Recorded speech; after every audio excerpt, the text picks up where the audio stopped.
के 1,44,000। इसके बाद मैंने पृथ्वी के चारों कोनों पर 4 स्वर्गदूत खड़े देखे। वे पृथ्वी की चारों हवाओं को थामे हुए थे, ताकि पृथ्वी या समुद्र किसी पेड़ पर हवा न चले। फिर मैंने एक और स्वर्गदूत को जीवते परमेश्वर की मुहर लिए हुए पूरब से ऊपर की ओर आते देखा। उसने उन चारों स्वर्गदूतों से, जिन्हें पृथ्वी और समुद्र की हानि करने का अधिकार दिया गया था, ऊंचे शब्द पुकार कर कहा, जब तक हम अपने परमेश्वर के दासों को माथे पर मुहर न लगा दें, तब तक पृथ्वी और समुद्र और पेड़ों को हानि न पहुंचाना। और जिन पर मुहर दी गई, मैंने उनकी गिनती सुनी कि इज़राइल की संतानों के सब गोत्रों में से 1,44,000 पर मुहर दी गई। यहूदा के गोत्र में से 12,000 पर मुहर दी गई। रूबेन के गोत्र में से 12,000 पर, गाद के गोत्र में से 12,000 पर, आसेर के गोत्र में से 12,000 पर,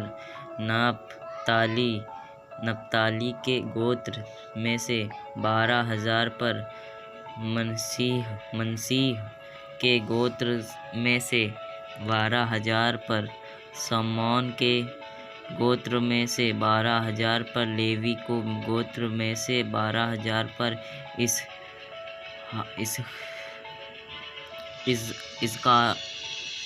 इस्साकार के गोत्र में से 12,000 पर, और जाबूलून के गोत्र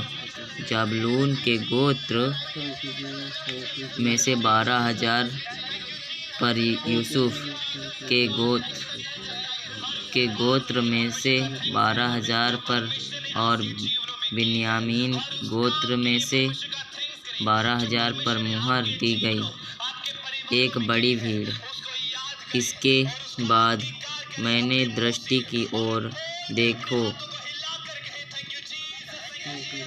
हर एक जाति और कुल और लोग और भाषा में से एक ऐसी बड़ी भीड़ जिसे कोई गिन नहीं सकता था, श्वेत वस्त्र पहने और अपने हाथों में खजूर की डालियां लिए हुए सिंहासन के सामने और मेमने के सामने खड़ी है, और बड़े शब्द से पुकार कर कहती है कि उद्धार के लिए हमारे परमेश्वर का, जो सिंहासन पर बैठा है, और मेमने का जय जयकार हो।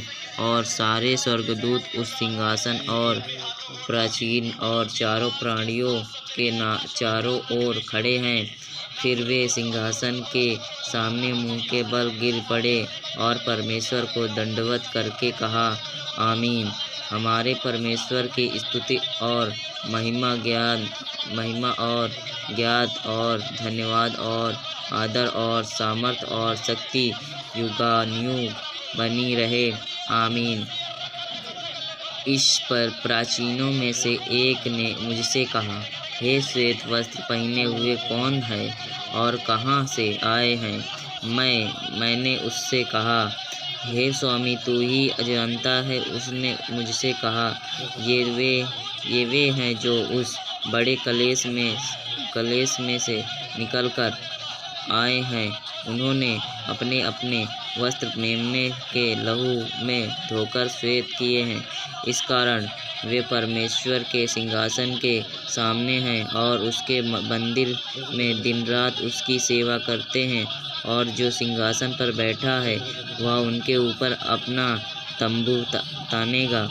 वे फिर भूखे और प्यासे न होंगे और न उन पर धूप न कोई तपन पड़ेगी, क्योंकि मेमना जो सिंहासन के बीच में है उसकी रखवाली करेगा और उन्हें जीवन रूपी जल के सातों के पास ले जाया करेगा। और परमेश्वर उनकी आँखों से सब आंसू डालेगा।